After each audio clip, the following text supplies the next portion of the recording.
I don't like anything about you, Mother. We want to live with our family alone, so get out. I was dumbfounded by these words suddenly hurled at me by my eldest son's wife. The same words that were said when I had to leave my parents' home alone. Now the anger surged in me at the thought of being driven out of this home as well. Well, I'll leave then, I declared and gathered my belongings to move out. That was the last straw. I swear I'll never forgive my oldest son's wife. It was time to put my plan into action. As a result, my daughter-in-law, my name is Sandra Clark, and I am turning 61 this year. Though I'm technically retired, I'm fortunate enough to still be working. Even though I'm still working, it's not like I'm going to the office every day. I drop in occasionally and attend meetings. But nowadays, many meetings are held remotely, and I'm working from home most of the time. My oldest son seems to have the wrong idea that I'm not working anymore. I became a widow in my 40s.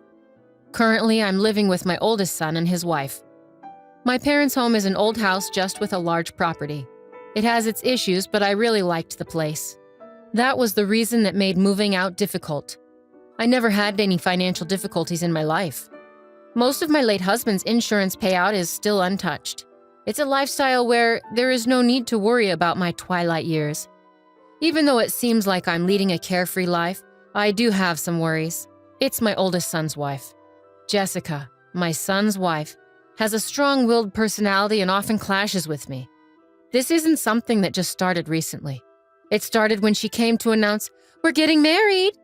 I can't forget the outfit she wore when she first came to introduce herself. She showed up in a tracksuit that she might have worn in high school. She said she wanted me to see her without any pretense, but I think it's an unthinkable act from a common-sense perspective. It might be too much to call it sophistry, but anyway, she's very argumentative. And on top of that, she's very articulate, which makes things difficult. I wondered why my oldest son chose her as his marriage partner. I found out later that Jessica was the one who approached my son. She may be outrageous, but she is beautiful. I think my naive and somewhat sheltered son was smitten by her. Even after they decided to get married, it was always the same story with her. If you put it kindly, she's not pretentious. If you put it harshly, she seems to lack common sense in her behavior. I really wanted to oppose their marriage, but I told myself that it's the marriage my son wished for and kept my patience. The result is what's happening now. My son didn't want to leave me alone in our family home, so he insisted we live together after the wedding.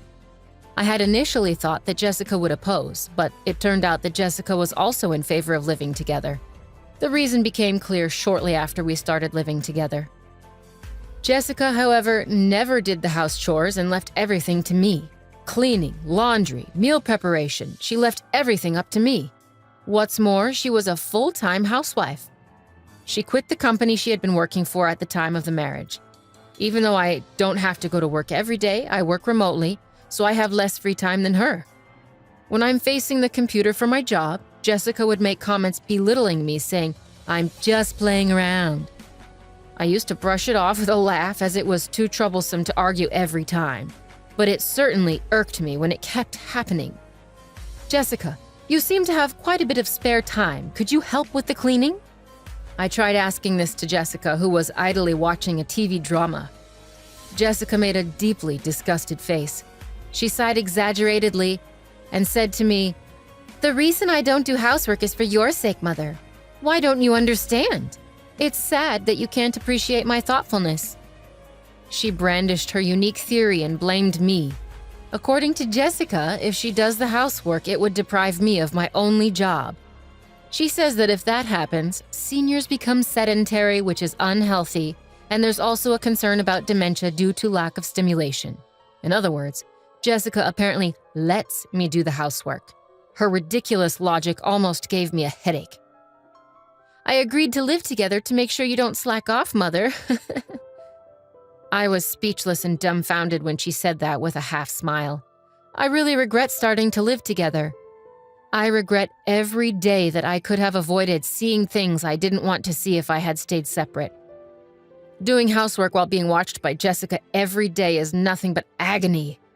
Reaching my limit, I decided to talk to my eldest son. It wasn't to complain about Jessica. I decided to move to an apartment where I could live alone.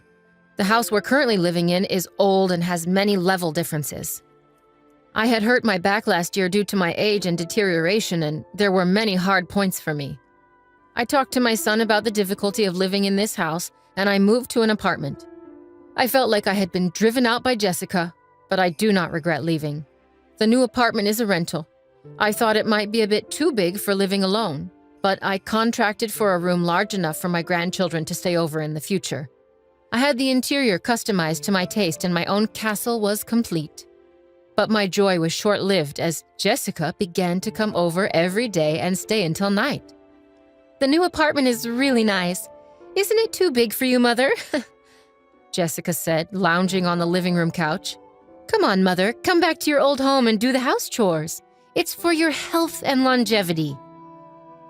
Unbelievably, Jessica is telling me to go back to the old house and do the house chores during the day. She's so self-centered and it makes me dizzy. "I've already moved out of the house. You need to step up as the wife. I take care of all the house chores here and my annual checkups are always good. Jessica, there's nothing for you to worry about." Jessica turned her head away, snubbing my words. She intended to pretend she didn't hear them. She always ignored anything inconvenient. That was her usual strategy. Even after that, Jessica came over to my apartment every day. Just the other day, she said, "It's too much hassle to go back," and ended up staying the night. My parents' home and this apartment are about a 15-minute walk apart. It was my eldest son who suggested I live near my parents' home because he was worried. His concern made me a little sad to leave the house. One day, when I had been out on a rare business-related outing, I returned in the evening to a surprise. To my disbelief, Jessica had let herself into my apartment. It seemed she had used the spare key I had given to my son without telling her. Welcome back," she said, lying on the floor in front of the TV, not even bothering to get up. "Jessica, that spare key is meant to be used in emergencies, not for you to let yourself in when I'm not home." I felt uncomfortable knowing that she'd been in my apartment while I was away. I replied, and for the first time I sternly told her so. She seemed taken aback, since she was used to my normally quick-to-forget anger. She shot me an annoyed look, but I stared right back. "You really are a stingy mother-in-law. I can't stand that about you." Jessica began yelling at me. "I can't stand anything about you, even this apartment. We're a family, so you should leave." With that, she tried to usher me out the front door. It seemed she couldn't stand the thought of me living in this apartment. She was upset that they were living in the old house while I was here, saying it was unfair. "The rent for this place is being paid by James, isn't it? It wouldn't be strange for us, his family, to live here. That's what living beyond your means means." It seemed Jessica thought my son was paying the rent for the apartment. That explained why she was always showing up here. In her mind, the apartment should have been a place for her family to live. "All right, I will leave," I retorted, staring her down. I agreed to move my belongings out within 3 days. Jessica seemed skeptical, demanding I call a moving company in front of her. I immediately called a moving service from my smartphone and scheduled them to come in 2 days. As she left, satisfied, I watched her retreating figure and started formulating a plan. I moved out as promised. My new home was an apartment specifically for seniors. I decided to try it out for 2 weeks. I handed over the keys and lease documents to Jessica, asking for a change in the contract through the real estate agent to the landlord. As I've known the landlord for a long time, they were flexible and accommodating, which was a relief. My eldest son was furious with Jessica for kicking me out. He seems to be contemplating divorce, but Jessica doesn't seem to care. On the contrary, she appears to have started living alone in my apartment, declaring, "Well, then let's live separately." I can only marvel at how brazen she is. However, in 5 days, Jessica will come to know the truth. While I was working remotely, my phone began ringing repeatedly. The caller was Jessica. I had been anticipating this, so I had a recorder ready to record the conversation. I pressed the record button on the recorder and then answered the call. "Excuse me, Mother. What's the deal with the rent for this apartment? Why do I have to pay it? This isn't right." As soon as I picked up the phone, Jessica started ranting. I could tell that she was flustered. "Oh, but Jessica, aren't you the current leaseholder? It's only right that you should pay. Is there a problem?" I deliberately spoke in a calm and leisurely tone to irritate Jessica. The flustered Jessica seemed to become even more agitated. "But didn't James used to pay the rent here? We're not even divorced yet, so shouldn't James pay it?" When Jessica told my eldest son about the rent issue, he told her that I knew the truth and that she should call me. In reality, there was never a time when my eldest son paid the rent. In fact, I had been financially assisting him. After retiring from my job, I stayed on at the company as a consultant. In addition to that, I have been working as an advisor in the industry, providing advice when requested and earning a decent salary. With my proven track record, I earned far more than my eldest son. I had been secretly helping my son as he was struggling due to Jessica's extravagant spending habits. "So, it's a misunderstanding on your part, Jessica. Originally, I was the one paying the rent for that place. I didn't make James pay a dime." Jessica, who had been hoping to enjoy living separately in the new apartment, seemed shocked and taken aback. Jessica only said what she wanted to say before hanging up the phone. I immediately contacted my eldest son and let him listen to the recorded conversation. "I've been putting up with it for a while too, but I'm at my limit. You feel the same, right? I'm aware that my son is worn out from repaying the debts that Jessica has accumulated. No matter how grown up my son may be, as a parent, I can't help but lend a hand. Even if people say I'm too soft, I believe it's natural as a parent." My son replied in a small voice, "I'll divorce her. I'm tired too." "Well, follow my instructions then." I told my son my plan and gave him instructions. I first asked him to take paid leave for about 3 days from today. I directed him to discreetly move out his important belongings without letting Jessica know. We don't want her noticing any large trucks, as she might be hanging around nearby. I had told him to gradually move things out during the night. The location where the important belongings were moved was somewhere Jessica was unaware of. It was a single-family home that I had searched for as a final dwelling. In this way, the plan progressed secretly. Then 3 days later, there was another call from Jessica. She was much more flustered than the other day. "What? What are you so flustered about?" Just like the other day, I dealt with her in a deliberately relaxed tone. Jessica was overly anxious, almost in a state of panic. "Mother, our house is up for sale and I got a call from my parents saying that my belongings have arrived at their house. What does that mean?" Apparently, my eldest son had moved according to my instructions. He had sent Jessica's belongings to her parents' house and put up the house she lived in for sale, leaving it empty. "The landlord told me that if I can't pay the rent, I should leave. I thought I should consult with James, and when I got home, there were chains and a padlock on the gate, and I couldn't get in. There's even a for sale sign up." Jessica was almost hysterical. She must have been surprised when she got home. I have already formally entered into a sales contract with the realtor. We can't get into that house anymore. "Jessica, there are a few things I want to correct."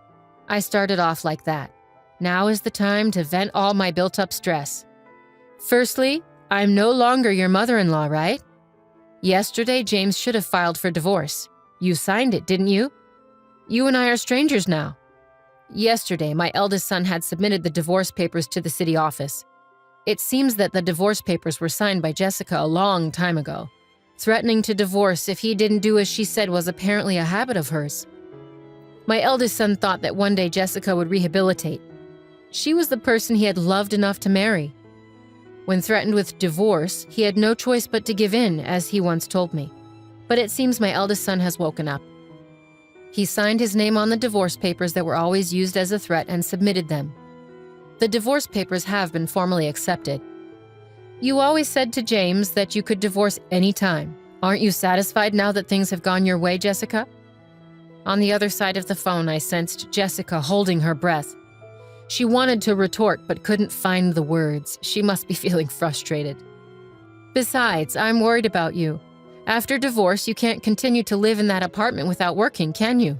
And moving costs money too. It's tough." "How did you even manage to pay this amount? I can't believe it." Jessica didn't hide her anger anymore. She yelled at me and continued to curse me. She said she married my son because my late husband left an inheritance. However, I manage all of the inheritance and she cannot move a penny of it. She screamed that nothing was going well despite marrying for the sake of repaying debts. Of course, I let my son listen to this conversation as well. If it came to a divorce settlement, the recording is what I was planning to submit as evidence. I thought it was the end, so I patiently waited for Jessica to finish her tantrum. I think she ranted for about 15 minutes with ease. "I'm sorry, I've been disowned by my family. I have nowhere to return. Please help me." In the end, she started begging me for help, crying. She had caused her parents much trouble due to her spending and borrowing habits, and they disowned her, she said. Come to think of it, I remember feeling something off at the wedding. It clicked for me. That was what felt odd. Jessica with nowhere to go, nowhere to return. I felt a bit sorry for her, but I decided to view it as a consequence of her actions. Apologizing now won't do much. We're strangers now. There's nothing more to discuss. Good luck with your life from here on. I ended the call with Jessica after saying that. I felt a sense of relief. After our call, Jessica apparently caused a ruckus at my eldest son's workplace. My son told me the situation escalated to the point of calling the police when he got home from work. Jessica, who had been squatting at the apartment without paying rent, had her keys changed by the landlord while she was out. Apparently, she can't even get into her apartment now. She probably tried to reach out to me or my son, but we had canceled our cell phones and switched to new ones. We changed our numbers, too. I can only imagine the despair she felt upon finding she can't get through, no matter how many times she tries. We didn't tell her our new address either, so she can't contact us. After causing a scene at my son's company, she was issued a restraining order. With no other options, she seemed to have turned to her disowned family.